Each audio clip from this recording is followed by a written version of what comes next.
Hello, my name is Rick, and this is the Dwarven Fortress of Swampcavern. Today we have a special episode of Life in Swampcavern because it's a bit of a fortress update and a bit of a channel update. It is, in fact, the Giant Tiger update. I'm using new programs to record and edit now, and I'm still learning them, so my channel has been a little slow for a while. As I get used to them, the frequency and the quality of the content is just going to increase. It won't be long before I'm back up to my standard of about 2 videos a week. The look and feel of my videos will change slightly, but not much. A new version of Dwarf Fortress just came out recently, and after watching other people struggle with it, I'm not going to. Instead, I'm going to continue on with the last version.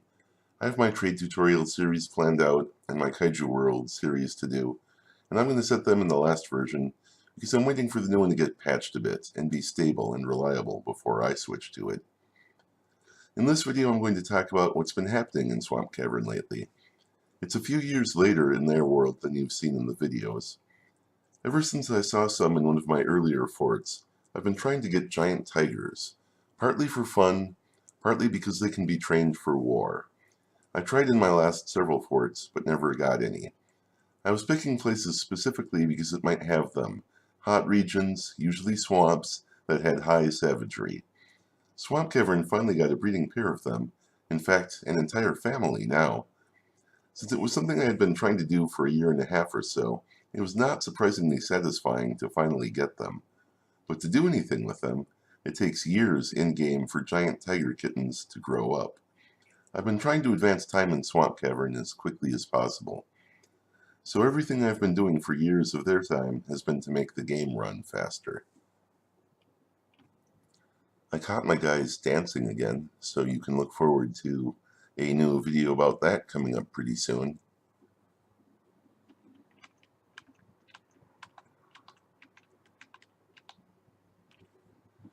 Here we have a family of giant tigers, a male and 2 females, and even a couple of their kittens locked up in this cage over here. And while the pets of the fort have kind of gotten out of control, this is one of the things that's slowing us down.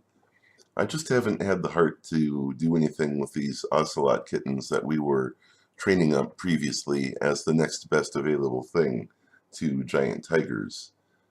I think now the plan is to maybe sell some of the ocelots to the next traders that come along. Let's see what's around right now. Looks like just a couple of ducks. There is a giant grasshopper and a giant tick, but those are caught in cages. You also have some hungry heads wandering the map, and a few humans, bards and poets visiting us. But in the interest of making the game run faster, we turned those down to like 5, something like that. And of course, this isn't really the only dead and missing list. It gets reset every time. Actually, we've been hunting things in the caves quite frequently, waves of crundles, for instance, because it seemed faster to kill them and clean them up than it was to sit there watching them gum up the game and make the game slow down, just because so many of them would appear at once.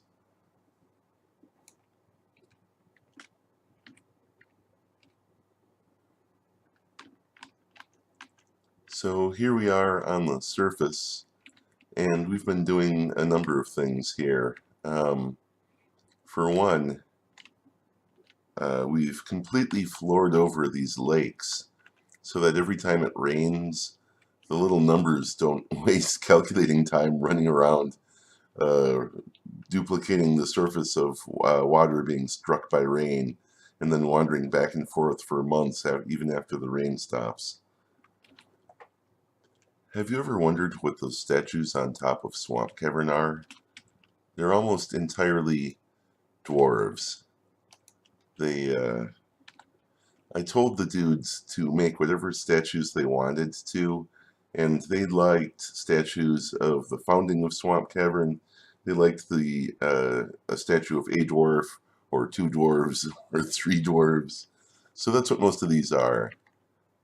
Dwarves, dwarves, statue of Aquaman, statue of Considerite, the militia captain. Just a well-crafted Gabbro statue of dwarves. So there's this large gap of trees, and we've been shooting trees with a ballista for some reason. So that's one of the things that's been going on. There's a lot of people training. Unfortunately, we've dumped a few recruits into the militia to be trained because actually having a lot of people training really uses up very little frames per second. So if you have a lot of people in the militia and they're active, the game runs faster. But unfortunately, we've been forced to do this by losses. Every time we hit spring, we've been losing a couple of our oldest humans lately.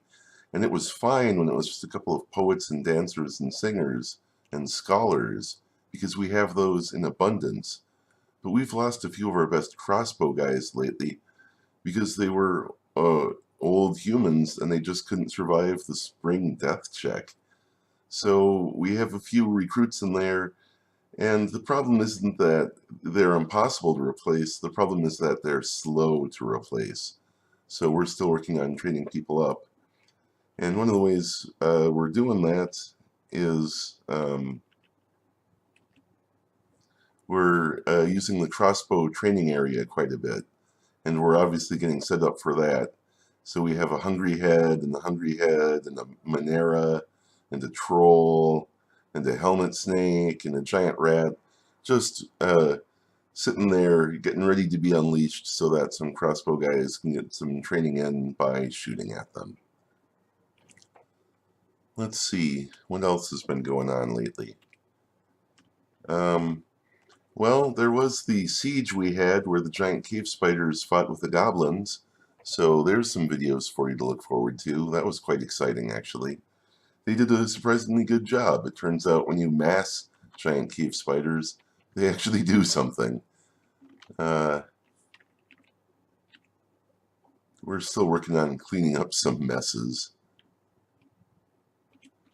In fact, that's something I've been spending a lot of time on, is foolishly, manually finding these guys' garbage clothes and deleting them out of the game.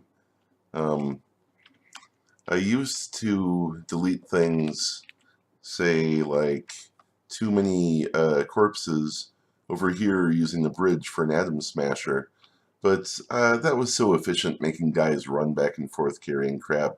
I just started using auto dump delete just to delete things out of the world, just to have fewer items in the game to speed things up, because this is a world that needed it. I'm just going to flip through some of the levels and see what jumps out at me for what we've been doing lately. Well, the hospital hasn't been too active, fortunately. We have been making a fair amount of clothes every year, just trying to keep up with the demand. Somewhere around here, yeah, I accidentally made some adamantine things I didn't mean to, and a bunch of adamantine things that I did mean to.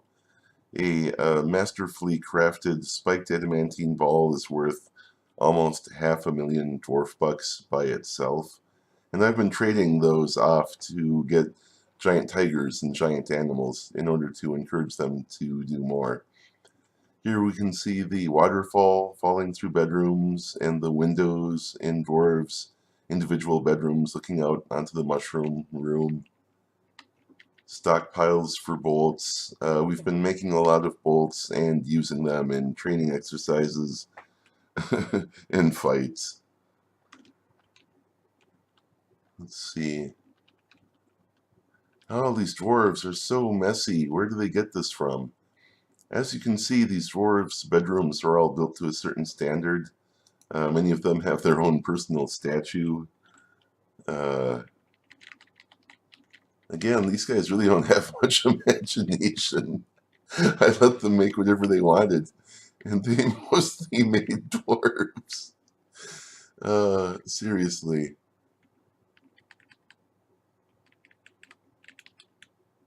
Oh, fiery. That's one of the starting 7.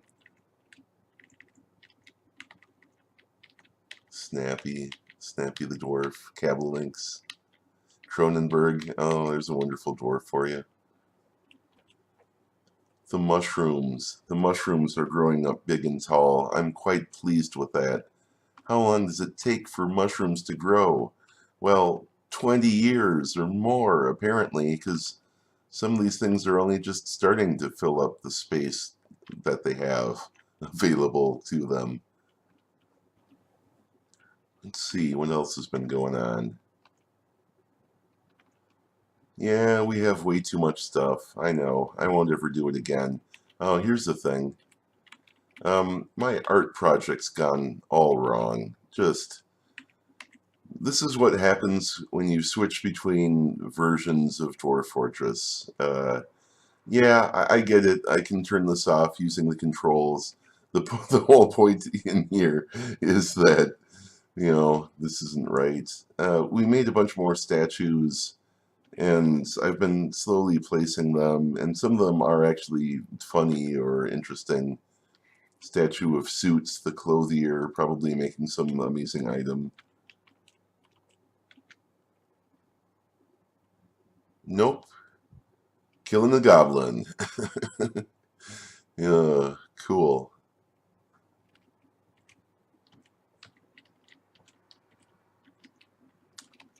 So some of these engravings are actually of interesting things. Most of them are not.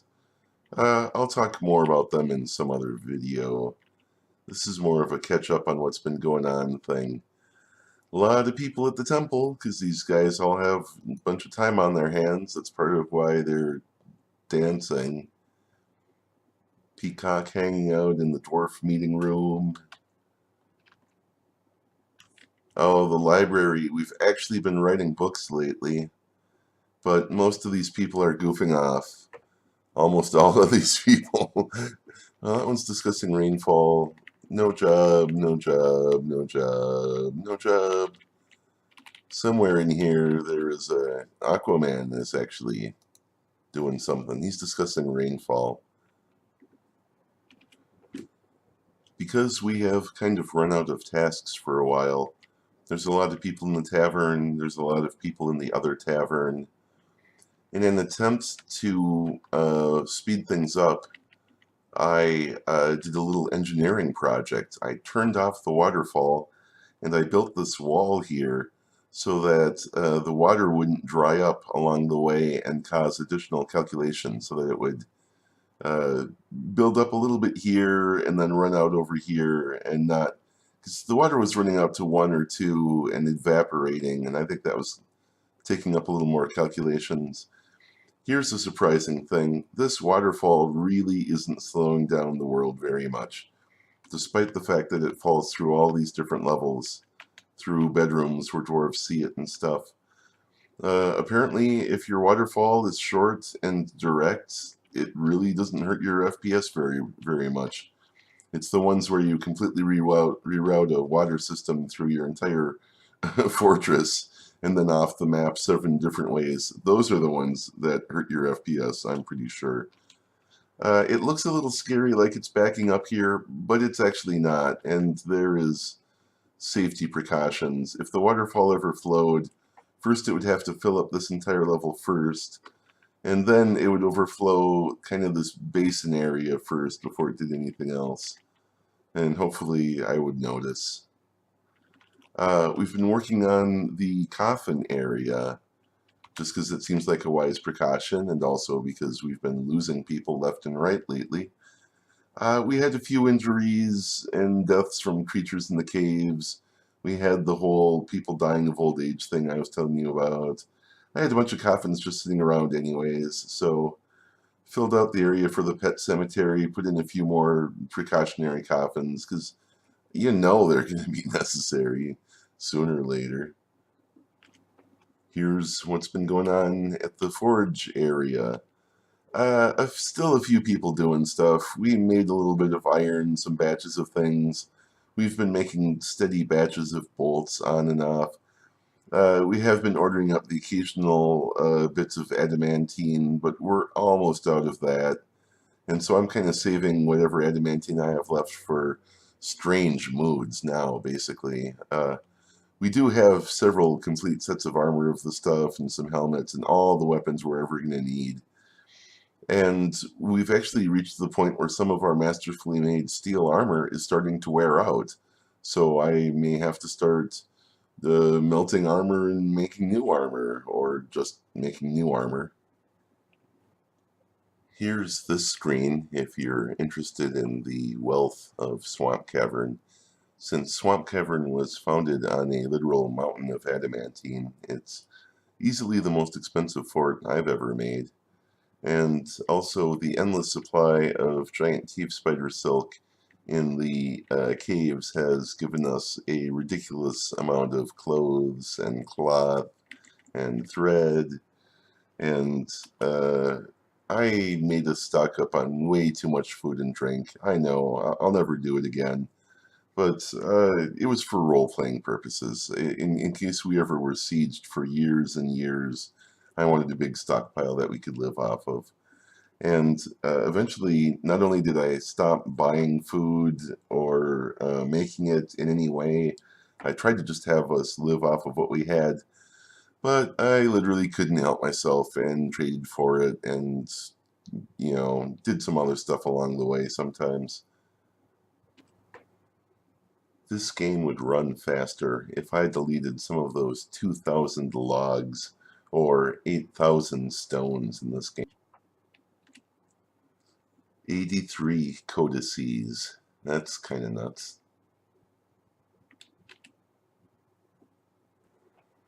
Here are some of the videos you can expect from me soon. A new dancing video, a series about trading in Dwarf Fortress, a siege episode or two where goblins fight giant cave spiders, a series in a world where giant animals can talk and learn, more StarCraft content, and more. If you enjoyed this video, please like, comment, or subscribe. Hitting that like button really helps small channels like mine, and you guys are pretty good about it. Thanks!